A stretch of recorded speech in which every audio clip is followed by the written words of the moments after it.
Certain politicians are just kind of seizing on the moment to gain traction in these kind of culture war issues and seem like they feel comfortable sacrificing some of our most vulnerable and marginalized students in that effort. From the ACLU, this is At Liberty. I'm Kendall Ciesmeyer, your host.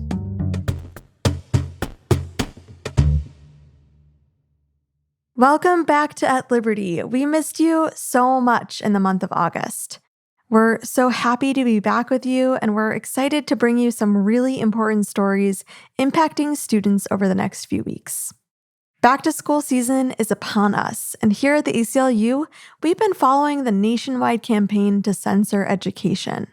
Be that the censorship of important historical and social context in school curriculums, or the recent rise in book bans. All of these efforts threaten students' right to learn. As we chart this issue, our eyes are squarely on Texas. The state is banning more books than any other, eliminating libraries, and through these decisions, targeting low-income students of color. This year, some students in the Houston Independent School District, the largest district in the state of Texas, may be headed to schools with no libraries or librarians. In August, the state announced plans to convert libraries into disciplinary centers, eliminating librarian positions at 28 elementary and middle schools. Another 57 schools are being assessed for the same outcome, with the goal of quote-unquote, addressing low academic performance in certain schools. This alarming change comes as part of a sweeping reform program led by the Houston Independent School District's new superintendent, Mike Miles, and a new state-imposed school board, both which replaced the district's formerly elected school board and superintendent in the spring. They say cut back, we say fight back. Cut back, fight back. Cut back, fight back. The idea of turning a library into a detention room is nuts. And here's what I'd say, not only to the superintendent, to the board. Would any of you put your children in a school that does not have a library? Hell no. The situation in Houston signals what's been happening and what's also to come in schools across the country. Attacks on the freedom to read are on the rise, threatening the vital jobs of librarians. Despite this, librarians are still holding out hope and taking action.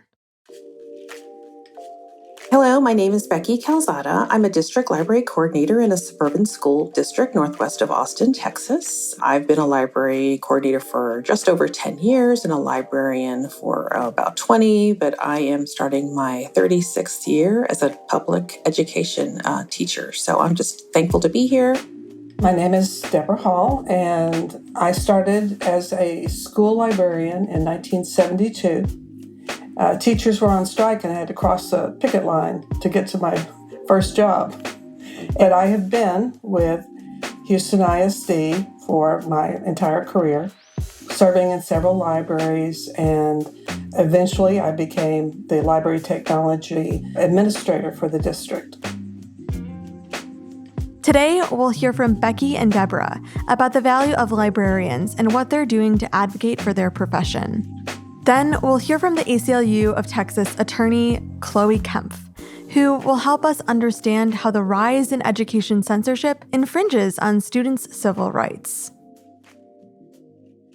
You both have decades of experience as librarians, and so I can imagine how frustrating it is to be both facing threats to your profession, but also to the entire function of what a library serves in schools. Deborah, I'll start with you since you spent about 40 years as a librarian in the Houston Independent School District, which, as you know, has recently made headlines due to the changes being made to school libraries there. Can you explain to us what's happening to libraries and librarians in Houston? One of the first things we heard from the new superintendent was, all librarians do is check out books, and I need this space because I'm going to be corralling a lot of kids who are not behaving, and then once they get themselves under control, they can go back to class.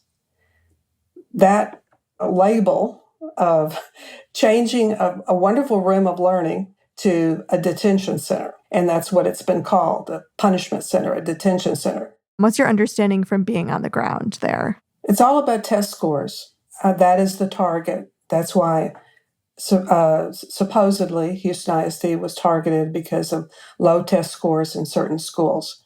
We're a large, primarily urban school district with a very diverse population. But those schools weren't performing that well on the state test. And so the district became vulnerable to takeover.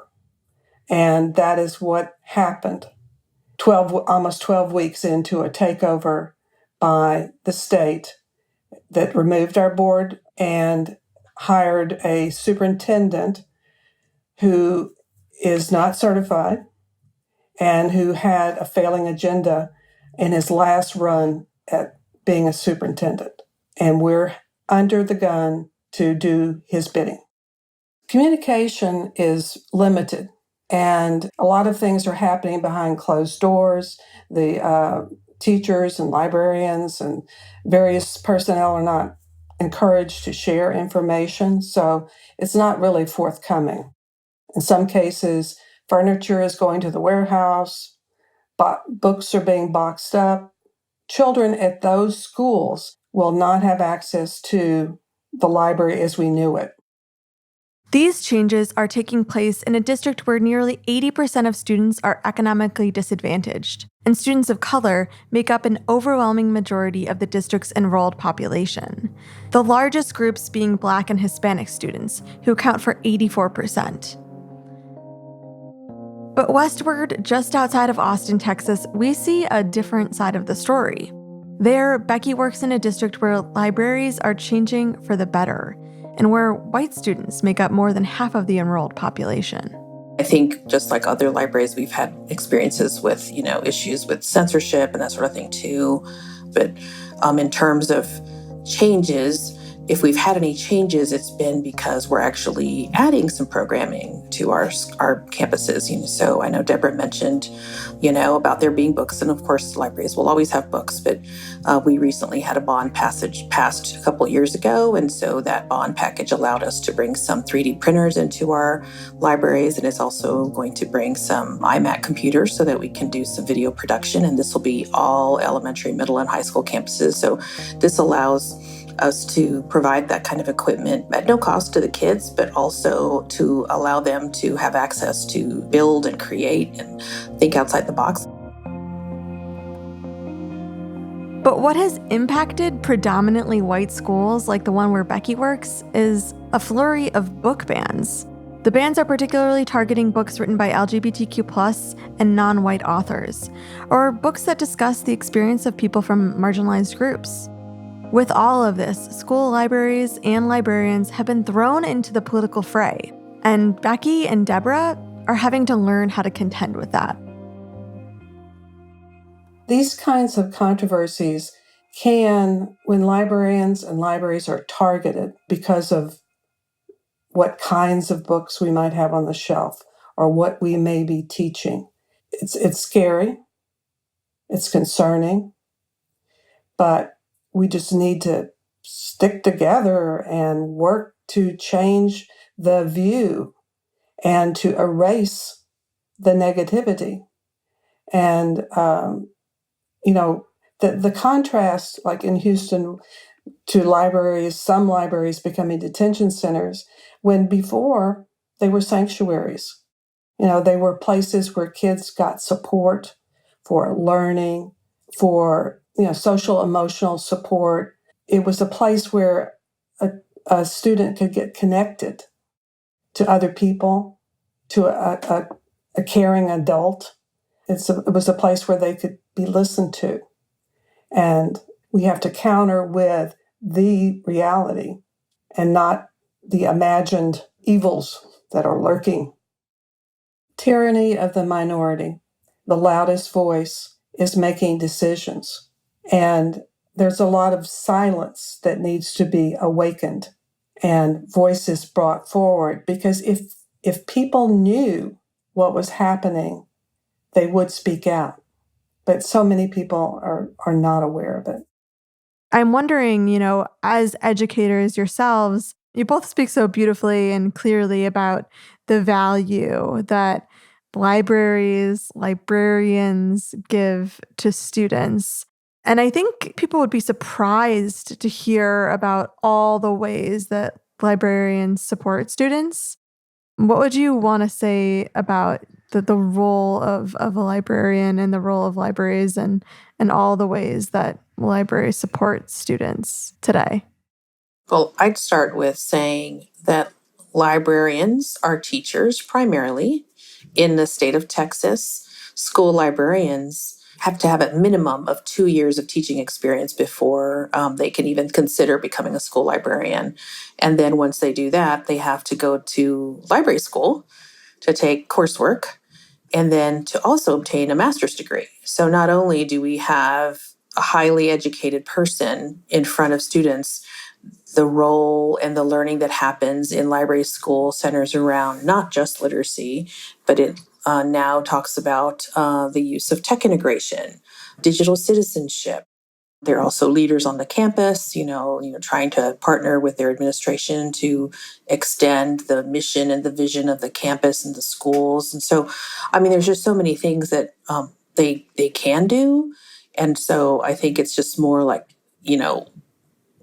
leveraging that person and not considering just the administrative sort of the tasks. Because yes, those things that happen, yes, we have to purchase books. Yes, we have to process books. But if you really want to maximize that person, you'll really put them in that role of instructional leader to partner with teachers. And of course, to work with students, because the library is the heart of the school. It's the center of the school.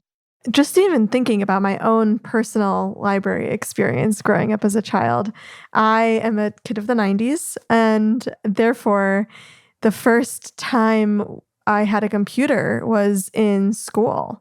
Learning how to type was done in school. Learning how to research both online and in encyclopedias, because I was a bridge. All of these things were skills that I learned from librarians predominantly. All of this is leading me to the point of thinking, oh my goodness, why are we attacking librarians and libraries? This is absolutely bananas. I want to learn a little bit more about what each of you are doing in your activism, because you both have been very active in your communities in advocating on that behalf of students, on the behalf of libraries and librarians. Deborah, you helped launch a website and Facebook page in 2013 called Students Need Libraries Houston. And most recently, you co-founded Friends of Houston Independent School District Libraries. What prompted you to create these groups, and what's the work that you've been doing? First of all, we saw the need, and we had strength in numbers, and we need to partner up. And so we've been partnering up, and we had a rally recently with the NAACP and LULAC, and there were lots of, it was a very, for me, very feel-good rally with the chanting and more libraries. And, yeah, I was going to say, what were the chants, Deborah? Was it more libraries? Libraries lead, just there was just so much passion. There were legislators there, and over 200 people on a Saturday morning at 9:00 in front of the administration building. It's driven by the need, and the Facebook page is really kicking in. We have recently gone from the last few days from 600 members to 800. Rice University is getting ready to do a study on the TEA takeover. We've been contacted by them. So we're forming these alliances. We are open for business, open for partnering up, opening for getting more supporters to carry the message. And what has it been like to see the response from your efforts? It gives me hope. I think it's going to be a big fight. From what I've read about the person who's our new superintendent, that it's not going to be easy. He's tenacious.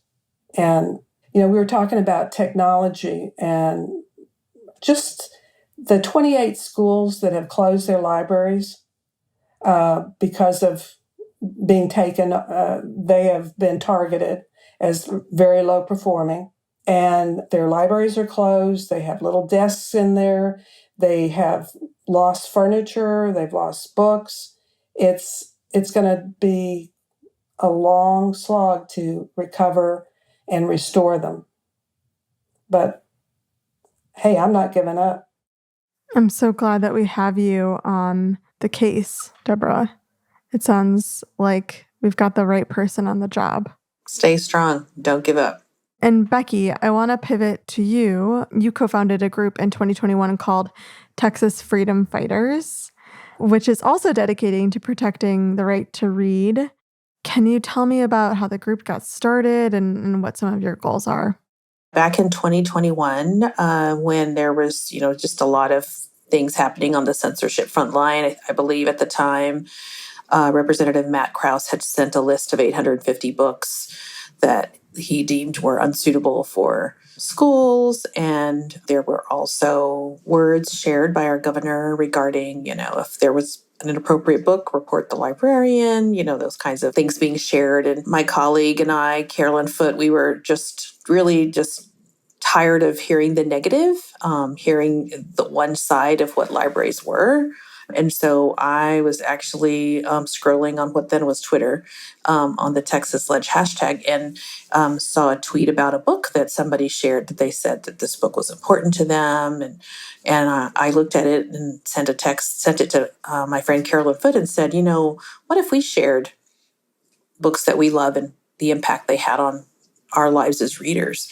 And she immediately said yes. And so we got together, created some tip sheets and how-tos, and secretly told librarians in our state, authors, you just said on this day, we want you to send some tweets out all day, use this hashtag, hashtag FREADOM, freedom. And lo and behold, it was like 6 trending topic all day on Twitter. One of the goals for us is to talk about the credentials of librarians, the purpose of libraries, the processes that schools follow. We also have letters on, how to write to your school board or how to write an op-ed, how to, support your community. Because, we know, Deborah and I, we could chat all day about libraries, but we're preaching to the choir. We want to get outside those circles and talk to, groups, seek out our allies so that we can build community with them and come together, and so that we're all working smarter, not harder. With school districts being overhauled and the vocal minority coming into power, communities are left to rally together in support of a brighter future for students. ACLU of Texas attorney Chloe Kempf is part of this fight for students against the censorship that she says can be classified as a form of discrimination. My name is Chloe Kempf. I use she, her pronouns, and I am an attorney at the ACLU of Texas. My work is primarily concentrated in LGBTQ rights and free speech and pluralism, especially in the school context. Chloe spoke to us about what she's seeing from Houston's independent school district and the legal implications of ongoing threats to students' right to learn. Had you heard about the shutting down of school libraries or turning them into disciplinary centers? Like, how serious do you take that threat? Unfortunately, yeah, I have. I'm based out of our Houston office, and the ACLU of Texas actually filed a complaint with the Department of Justice regarding the takeover of Houston ISD, because essentially what the state did was come in and remove all of the duly elected school board members and replace them with state appointees, essentially disenfranchising predominantly Black and brown voters in Houston. And in the process, the new leadership is taking these really drastic actions, like turning libraries into basically detention halls. So we have been paying a lot of attention to what's going on. It's really stunning, and Texas is certainly not the only place that we're seeing this across the country, particularly as it relates to book bans. As you mentioned, the majority of books being taken off the shelves are those that reference gender and sexuality, feature LGBTQ characters. Mm-hmm. What do you think is really behind the fear around LGBTQ plus stories? In some ways, I think it's a political move. certain politicians are just kind of seizing on the moment to gain traction in these kind of culture war issues and seem like they feel comfortable sacrificing some of our most vulnerable and marginalized students in that effort. Books like these, they open students' minds, they make them more understanding and empathetic of each other, and they, help contribute to the next generation of democracy that may challenge the status quo that these politicians rely on to stay in power. And so I think they feel quite threatened by that. If we can control the information source, then we can control the future of voting and voters and perhaps electoral outcomes, if you will. Yes, you control the information, you control the people, 100%. So you mentioned that the Department of Education is opening an investigation into the Granbury Independent School District. This is after the ACLU of Texas filed a civil rights complaint against the district in June of 2022. And you mentioned that Superintendent Jeremy Glenn to librarians in this leaked recording was very explicit. I also wanted to read a little bit of an excerpt of what he said. He said, "I acknowledge that there are men that think they're women and there are women that think they're men. And again, I don't have any issues with what people want to believe, but there's no place for it in our libraries." He also went on to say that Granbury is a very, very conservative community. And if that is what you believe, you better hide it because it ain't changing in Granbury. This is someone who's making decisions on behalf of students and parents. And what really strikes me is that when we talk about this idea of a vocal minority, when we talk about access to books and libraries that impact all kids and all families in a district, it always makes me think about the students or the families that are LGBTQ+, that might not then get to see themselves reflected in their school experience or their family reflected. What is the danger in removing these kinds of stories, and how does it marginalize students in certain families even further from their communities? Book removals, book bans like these, especially when paired when comments like that, but honestly, even standing alone, can be, hugely damaging to a community because they send a message to LGBTQ students and families that something about your identity is so inherently shameful or worthy of censorship that we are wiping it off the face of our school libraries. And that message is so damaging to students just in and of itself. But also because it's the top people, the most powerful people in a school district saying these messages, it gives it kind of an extra oomph, if you will, and it opens the door to increased peer-based harassment and bullying because students can sense that there's an anti-LGBTQ atmosphere at their school and feel emboldened to act on those hateful feelings. And so that's why the Department of Education, I believe, opened the investigation in the Granbury case, because things like that can create a hostile environment for LGBTQ students, and that violates federal anti-discrimination law. What is happening on the ground there right now? Have more attempts at censorship continued despite this investigation by the Department of Education? Yeah, most of the books were placed back, not all of them. And to my knowledge, there's never been an official apology or any way to reckon with what happened and to try to improve that hostile atmosphere that was created by the book removals and the comments, which is why I think the government's still investigating. Essentially, the situation is still very raw and discriminatory in the district. Yeah. I often think in a lot of these kind of local disputes, the people who feel more passionate are usually the people who are trying to remove something as opposed to defend something. But we can actually take kind of an offensive approach and be affirming of our appreciation for these kinds of books and for libraries and our schools. We talk a lot about, these stories where it's just people who show up are passionate about trying to remove education. And we can actually show up in the same way and offer the opposite perspective. What do you hope will come out of the investigation, and what are the implications if the school district is found at fault? Yeah, I mean, I just hope that the investigation will conclude as swiftly as possible, because there are students that are still really hurting at that district. And so I hope that the district will come to the table in good faith and say that we're willing to put in the work to rectify the hostile environment that we created. At the end of the day, we just want every student to feel seen at school, safe at school, and to be able to see themselves reflected in the books that they can get in the library.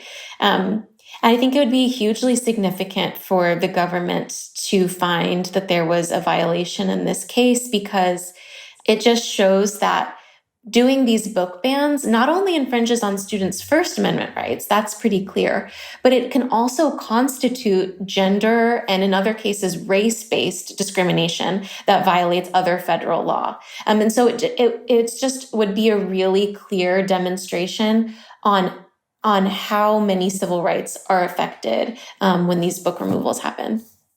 And is your hope that if the federal government were to find these violations, that would then spread across the country and also provide some meaningful support to other communities who might be dealing with the same issue? Yes, we know that the Biden administration right now is rolling out a plan to address these type of book removals under federal anti-discrimination law, not just the First Amendment. There was already one case in Georgia that came to that same conclusion. I'm hoping this Texas case will be the second. And so, yes, you're right.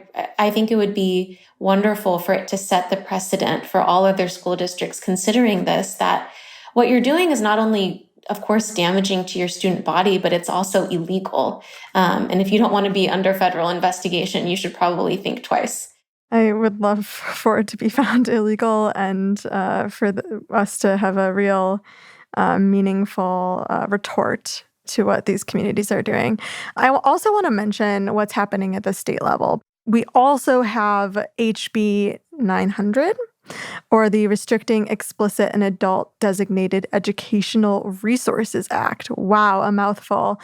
That was passed in June, and it's a law that directly impacts the process of getting books from vendors to school libraries.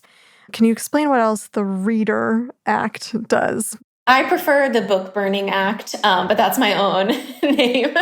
But yeah, no, the law, it's not in effect yet. There's a lawsuit challenging certain provisions on it that's currently being heard at the moment. But the HB 900 essentially creates multiple categories of books that would either be completely banned or restricted in public school libraries in Texas. One of the main problems with the bill is that these categories are either completely undefined or have really vague and overbroad definitions. And we know from just past experience in all civil rights laws, when a law is vague, it is extremely dangerous. It, first of all, would have a big chilling effect on librarians who are already nervous. They're already under a lot of scrutiny, and they won't know how to comply with such a vague law. And so we might see them kind of overcorrecting, removing books, not ordering books, just in case, because they don't want to be found in violation. And then the second main problem is that when a law is vague, it allows people who have discriminatory motives to target certain books that they don't disagree with and use bills like this as an excuse for what they're doing. And so if this bill goes into effect, I could see it having a huge effect and impact on the books that are available to our students in Texas. The latest is that there is a hearing for an injunction scheduled. That lawsuit was brought by book vendors who are challenging certain aspects of the bill as it applies to them. I'm not clear on if the injunction would happen, if the whole bill would be affected or just part of it. But the bill not only affects book vendors, but it has real concrete implications for the First Amendment rights of students as well.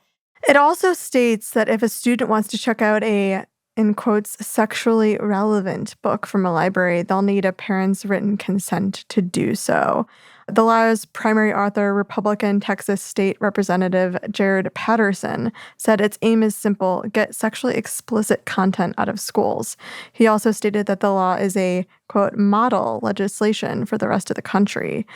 We often see that what starts in Texas, unfortunately, doesn't stay in Texas. What do you make of this kind of broad, vague language of sexually explicit, or students needing permission to check out books that feature sexuality or sexually relevant books?